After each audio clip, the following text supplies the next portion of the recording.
Section 1 Introduction. We're here to talk about large language models, LLMs, which are incredibly good at language-related tasks. However, they're not without their challenges. They require a lot of memory and storage, and they're computationally demanding, which can make them difficult to use in real-time applications. To make these models more efficient, we need to look at techniques like quantization. Quantization techniques fall into two main categories: quantization-aware training, QAT, and post-training quantization, PTQ. QAT is a method where the model is trained with quantization in mind.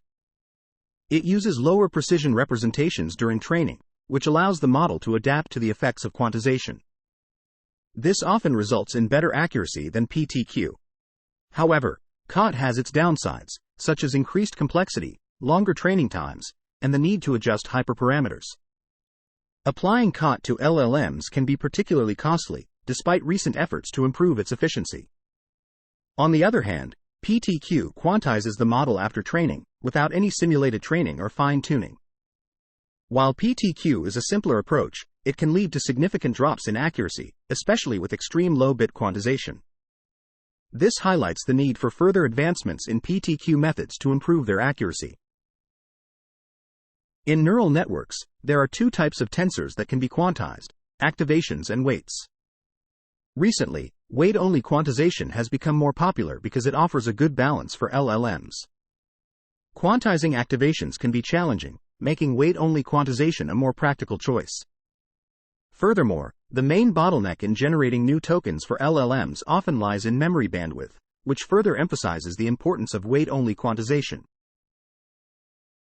In this work, we focus solely on weight-only quantization.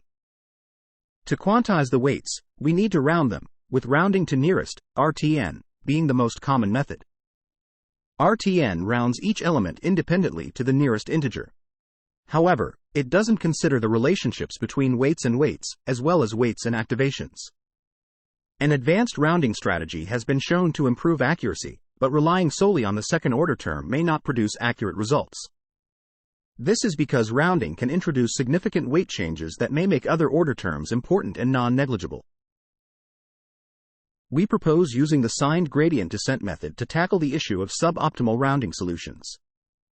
This approach is inspired by the well-defined boundaries of the solution space, which are confined to the range of -0.5, 0.5, where only the threshold for changing the rounding value is significant.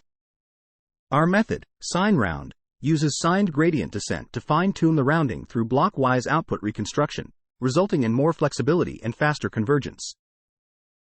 Our contributions are twofold. We introduce a powerful method for optimizing the weight rounding task that uses a minimal amount of unlabeled data and performs quantization in a block-wise manner. Our method doesn't introduce any additional overhead during inference, making it more practical. Our empirical results show significant performance improvements over the established baseline of RTN, and our method competes favorably against recent techniques. Now, let's talk about related work. QAT methods are popular in model compression because they allow for fine-tuning, often leading to better accuracy than PTQ. Some researchers have proposed novel approaches that estimate and scale the task loss gradient at each weight and activation layer's quantizer step size, allowing for joint learning with other network parameters. Others have proposed a progressive quantization scheme that involves quantizing activations after weights. However, QAT methods are not commonly used in LLMs due to the high computational cost associated with training or fine-tuning. PTQ methods simplify the quantization process without the need for additional training. Some researchers have focused on minimizing quantization error through weight equalization and bias correction techniques. Others have addressed the quantization of vision transformers, introducing a ranking loss to preserve the relative order of self-attention results after quantization and exploring a mixed precision quantization scheme. Given its low resource requirement, PTQ is particularly suitable for the quantization of LLMs. We will next focus on the quantization methods designed for LLMs, most of which fall under the category of PTQ. Section Summary. Large language models, LLMs, have impressive language-related capabilities, but their deployment is hindered by memory and storage requirements, as well as computational demands. Quantization techniques, such as quantization-aware training, QAT, and post-training quantization, PTQ, can address these challenges. COT involves training the model with simulated lower precision representations, while PTQ directly quantizes the model. Weight-only quantization is preferred for LLMs due to its practicality, and a new method called SignRound, which utilizes signed gradient descent, has shown substantial performance improvements over existing techniques. Section: Large Language Models Quantization. Simplifying large language models. There have been significant strides in the field of quantizing large language models, LLMs. Various methods have been introduced to preserve essential channels in high precision, enhance model quality recovery, and mitigate the impact of range differences between channels. However, these methods often come with performance overhead during inference, limiting their applicability. LLM COT, for instance, uses COT to improve the performance of W4A8. In the realm of weight-only quantization, GPTQ optimizes weights using a technique called the optimal brain surgeon, achieving low-bit quantization on LLMs with minimal computational overhead. Other methods like AWQ and Squeeze LLM follow different approaches but face similar limitations. Despite the progress made in LLM quantization, there's still room for improvement in minimizing quantization loss without introducing inference overhead. Rounding methods. Adaptive rounding has shown the potential of an advanced rounding strategy to enhance accuracy. It treats the rounding task as a quadratic unconstrained binary optimization problem, approximating the task loss through a Taylor series expansion. However, this method may not always yield accurate results. FlexRound introduces a more flexible approach to rounding, allowing for simultaneous learning of a shared quantization grid size and individual scales for each pre-trained weight. However, it's not easily scalable to apply to LLMs due to the needs of specialized hyperparameters for each specific model and task. Quant introduced a dynamic approach where the border becomes a function dependent on the activation value to reduce the quantization error of activation. In this work, we focus on the up and down rounding task for weight quantization. Signed gradient descent. Signed gradient descent is not commonly used and is typically applied in specific scenarios, such as reducing communication costs. This is because signed gradient carries significantly less information compared to the original gradient. Recent studies have highlighted the advantages of sign-based methods over gradient descent in certain conditions. For instance, sign-based methods are preferable when the Hessian matrix is concentrated on its diagonal and the maximal eigenvalue is much larger than the average eigenvalue. These findings contribute to a better understanding of the potential benefits and applications of signed gradient descent methods. Methodology. Before diving into the details of our approach, we provide an overview of quantization. To quantize and dequantize the weights, we use a specific operation, disregarding 0 point for simplicity. This operation involves a quantization scale, which is a positive scalar value. However, our method can be easily extended to cases where the quantization scale is a vector or tensor. The rounding operation is typically performed using the RTN method. While RTN is a concise approach, it quantizes each element independently, thereby losing the ability to model the correlation among different weights or activations. To introduce more flexibility into the rounding operation, we introduce a tensor V with the same shape as W. Each element of V falls within the range of B, in which B is set to 0.5 in all of experiments to ensure that the changes made only impact the rounding value. This adjustment allows for a more adaptable and context-aware quantization process. If we try to reconstruct the output of layers, the loss could be formulated as the square of the Frobenius norm of the difference between the original and the quantized weights times the input of the layer. Section summary. Large language models, LLMs, have been quantized using various approaches, such as mixed precision, low-rank matrices, and handcrafted transformations, but these methods often come with performance overhead during inference. To address this, LLM COT enhances the performance of weight-only quantization by optimizing weights using the optimal brain surgeon technique. Additionally, FlexRound introduces a flexible rounding approach by incorporating element-wise division, while Quant reduces quantization error by dynamically adjusting the border based on activation values.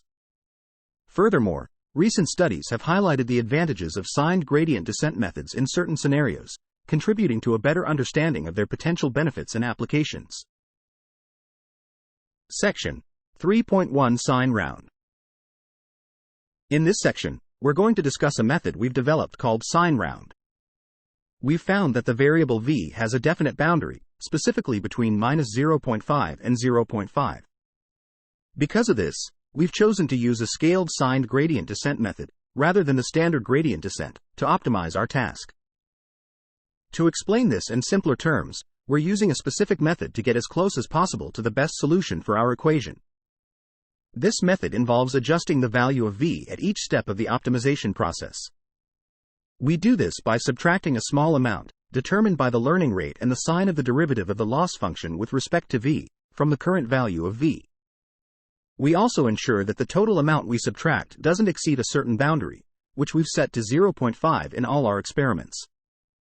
We use a tool called the straight-through estimator, SAINT, to show that the sign of the derivative of the loss function with respect to v is the same as the sign of the derivative of the loss function with respect to w, another variable in our equation. This simplifies our optimization process, as we can now adjust the value of v based on the derivative of the loss function with respect to w. However, we've noticed that our equation assumes that each element contributes equally to the network, which isn't always the case. To address this, we've decided to optimize our rounding task in blocks. In our work, we use the term layer to refer to a linear or convolution layer, while block refers to a transformer block, which typically consists of several linear layers.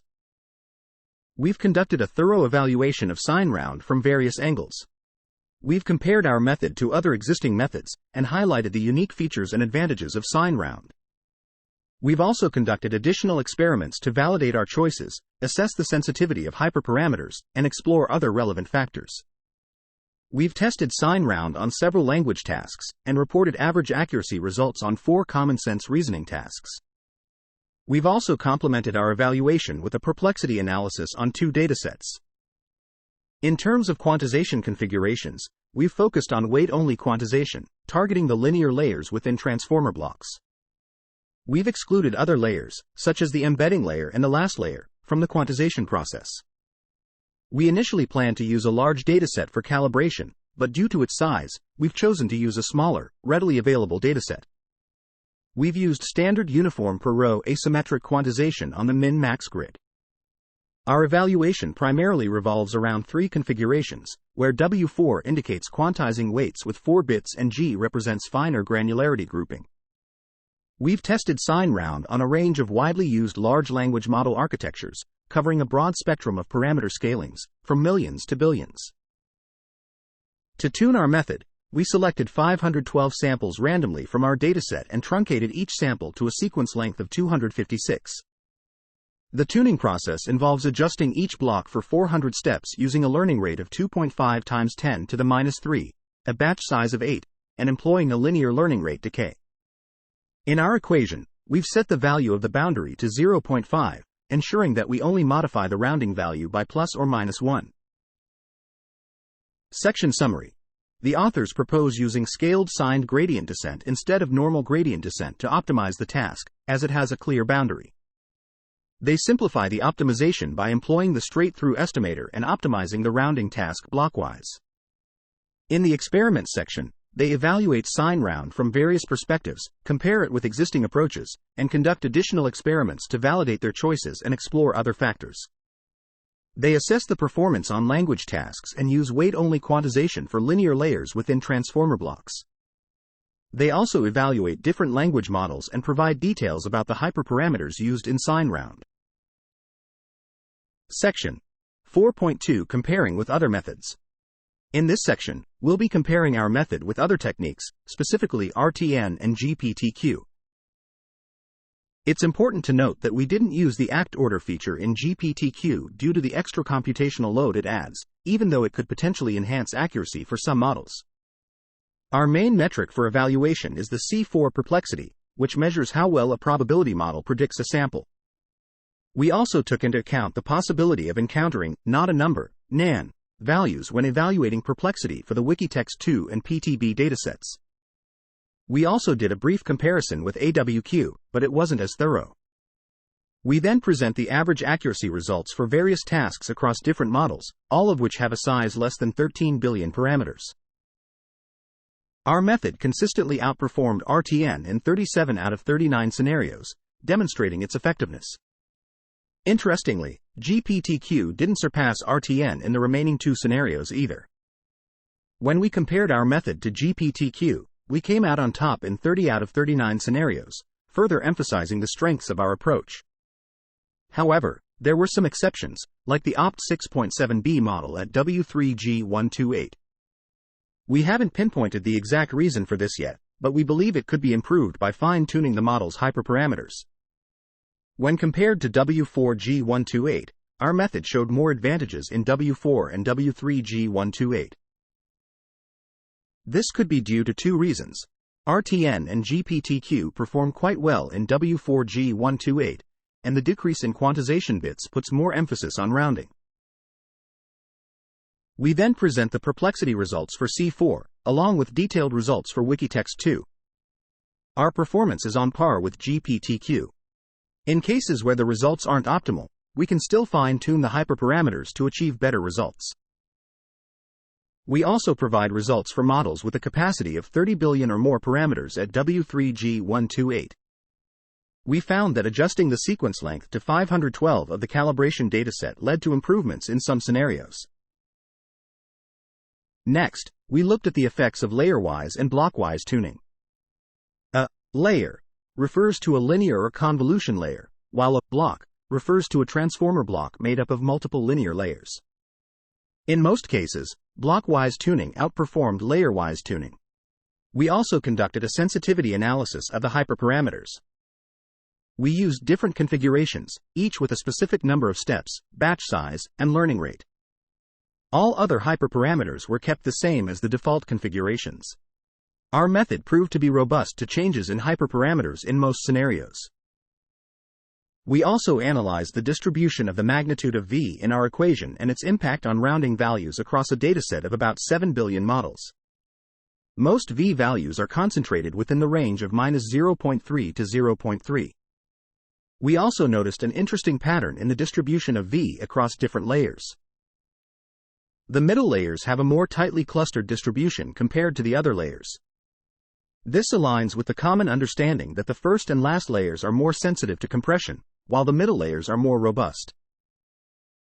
We also looked at the impact of the rounding value introduced by V in our equation. The red line represents up rounding, where RTN rounds the value down, but SignRound rounds it up. The green line represents down rounding, where RTN rounds the value up, but SignRound rounds it down. SignRound only changes less than 8% of all rounding values for weights. We were curious about the possible relationship between rounding and activation. Previous research has shown that keeping only 0.1% to 1% of the channels corresponding to larger activation can significantly improve the quantized performance. However, our analysis showed that there is no strong correlation between rounding and activation. It's possible that rounding values of less significant channels need to be changed more to compensate for the quantization error introduced by these salient channels.